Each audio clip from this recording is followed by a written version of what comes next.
Welcome to Innovations in Health. I'm John DeShula with Dr. Victor Apel. Doctor, we're going to talk about the mini dental implant. Folks, the mini dental implant is 5 times less invasive, less pain and discomfort, less healing time, less visits to the dentist, less expensive. Tell us why.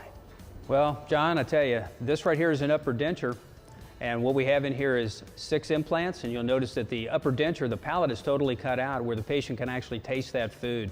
Feels much better to them. So all these seafood festivals here in Florida, you're going to bite into that ear of corn and it's going to taste like it's never tasted before. Show us another example. This is a lower denture, and in this situation we've actually placed 4 implants to stabilize this lower denture, and you'll notice that it snaps in and we don't have to have that adhesive, that goo. Listen to that. No more movement, folks. Those dentures on the lower that move around, the goop is gone. The titanium post holds that denture in place, stabilizes it. What else you got? Right here, this is we call the fix on 6 because we've actually placed 6 implants in the upper, and then we fabricated this prosthetic or appliance which has housings in it which will snap in place. It's semi-permanent because we take it out about every 6 months to clean it for the patient. Yeah, and all you need maybe is a water pick to keep it clean, but you have to keep them clean. Here's another example. This is as if you have a 3rd set of teeth.